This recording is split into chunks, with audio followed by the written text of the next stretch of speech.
para falar agora sobre o caso de estupro da moça, que aconteceu há alguns dias num posto de combustível abandonado aqui em Paranaguá. A Polícia Civil está investigando o caso e está prestes a encerrar o inquérito policial.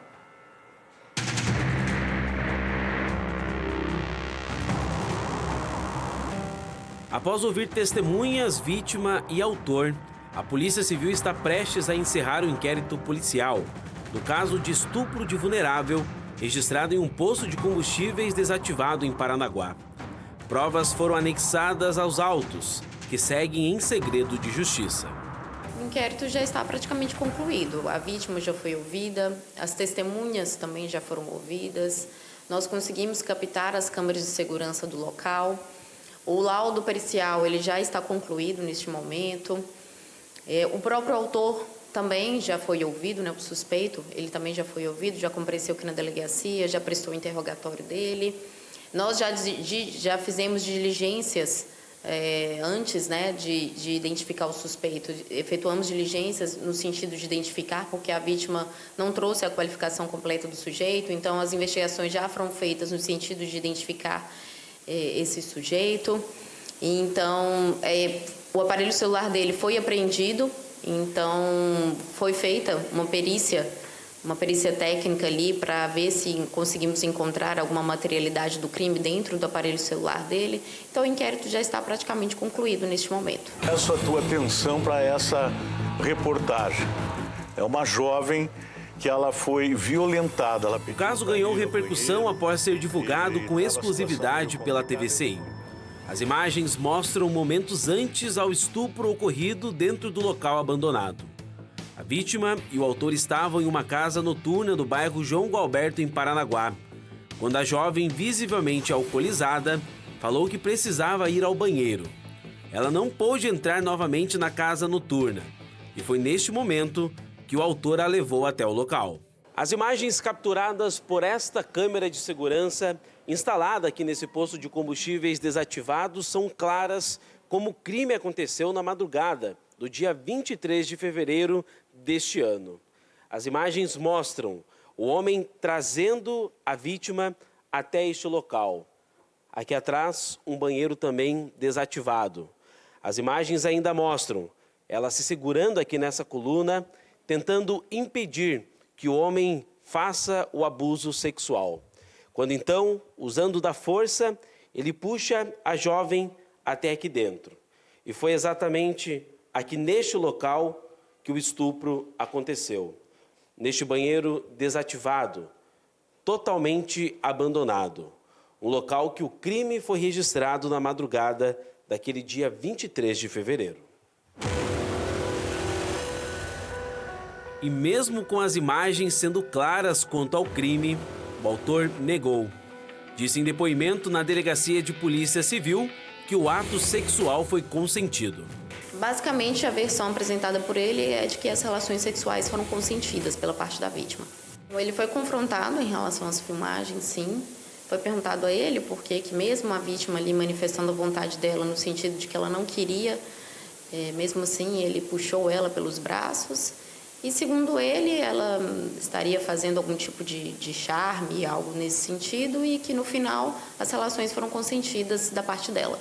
De acordo com o Anuário Brasileiro de Segurança Pública, os casos de violência sexual têm crescido no Brasil ao longo dos anos. Dos aproximadamente 822 mil casos de estupro ocorridos anualmente no país, apenas cerca de 8,5% chega ao conhecimento da polícia. A grande maioria das violências sexuais atingem vítimas do sexo feminino, que são 88,2%. A cidade de Paranaguá está no quadro das taxas mais elevadas de estupro, nas cidades com mais de 100 mil habitantes. Os dados são alarmantes, né? De acordo com o Anuário Brasileiro, o último de 2024, nós observamos uma crescente aumento de crimes contra a dignidade sexual, em especial crimes de estupro, estupro de vulnerável. E há um estudo também onde identifica-se que de 822 mil casos anuais de estupro, apenas 8,5% são levados à delegacia de polícia e apenas 4,2% chegam ao Sistema Único de Saúde. O processo criminal é dividido em 8 etapas, que começa na investigação da Polícia Civil e termina com a sentença, após o tribunal do júri. Nas imagens, além de mostrar o homem exercendo força contra a vítima, é possível ouvir a jovem pedindo para que o mesmo não cometa o abuso sexual. Mesmo com tantas provas, o juiz responsável pelo caso entendeu que o acusado deverá responder em liberdade. Existem alguns elementos que são passíveis dessa pessoa conseguir a liberdade provisória com uso de tornozeleira.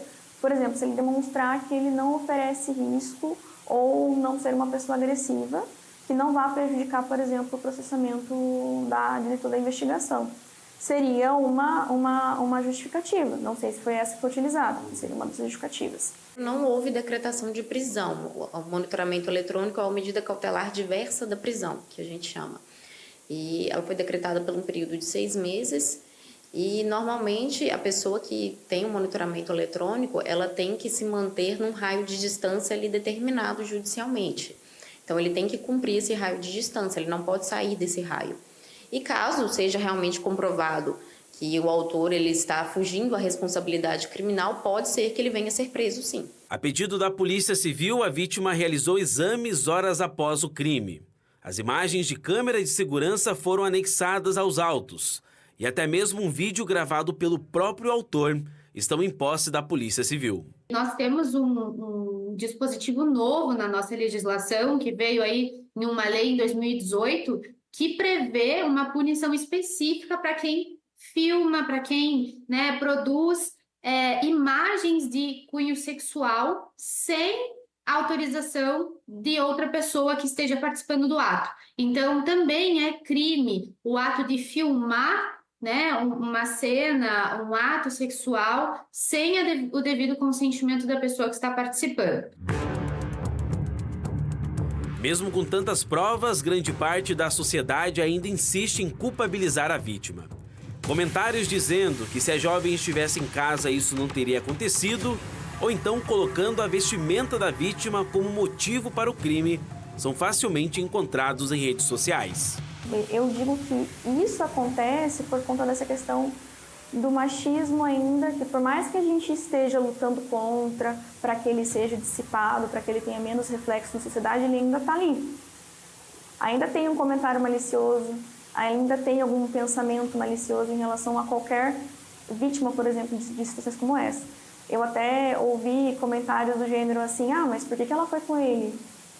Ela sabia, um homem, 5 horas da manhã, ou, não, mas você viu a roupa que ela tava? Tá. Aí as pessoas querem botar a responsabilidade de um crime em uma vítima que eu imagino que ela deve estar extremamente abalada em casa, chorando, vendo os comentários que vocês estão fazendo. Esse tipo de crime é um crime que ele não tem classe social definida, ele não tem faixa etária definida, ele pode acontecer em qualquer família, em qualquer lugar. Então, a primeira coisa que nós precisamos pensar é em não culpar a vítima. A vítima ela não tem culpa pelo que aconteceu, independentemente da roupa que ela estava usando, do local que ela estava frequentando.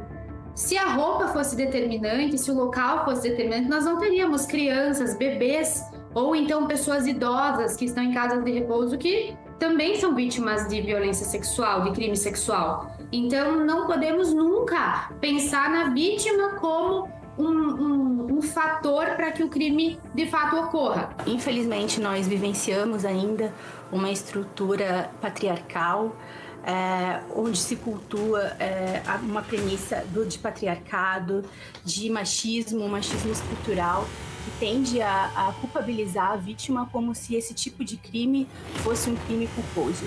Não é não. Devemos unir esforços para que juntos a sociedade civil organizada, as estruturas estatais, a própria TV, meios de comunicação, possamos, lado a lado, combater esse tipo de situação que é uma tragédia sem tamanho.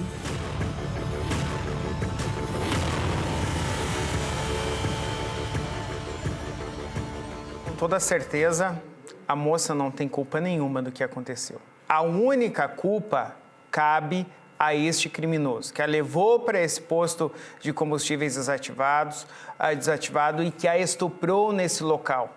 A moça nada tem culpa. Então, quando a gente lê esses comentários na internet, realmente é de revoltar. Agora, o que a gente fica pensando também é com relação à pena que foi imposta a esse cidadão até o momento. Ou seja, o cara leva a menina para um posto, ali todo de caso pensado já do que ele queria fazer com ela. Promove o ato, promove o crime, grava esse crime. E o cara sequer é preso, ele é colocado uma tornozeleira eletrônica das pernas dele, enquanto que um que assaltou um supermercado roubando carne e chocolate foi preso. Qual é a nossa balança? Qual é o valor, né, dos crimes para que a justiça possa identificar, ó, esse pode ser solto, esse aqui não, esse aqui tem que ser preso? A gente está batendo muito nessa tecla aqui na TVCI porque é um caso que realmente ele choca bastante e ele precisa, sim, de punição. Esse cara não pode sair ileso, não, depois de ter feito o que fez com essa moça. É um caso que está tomando proporções muito grandes. Inclusive, rede nacional de comunicação de televisão está acompanhando esse caso.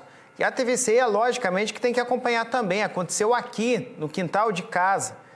Muitas vezes com pessoas do nosso convívio, não é esse caso. Mas esses crimes acontecem sim aqui, com pessoas que muitas vezes a gente conhece. E é claro que a gente está falando sobre esse assunto, é claro que a gente vai continuar falando desse assunto, acompanhando todo o caso e trazendo para vocês novidades dia após dia. Agora, o que não dá realmente é para esse camarada não pagar pelo crime que ele cometeu.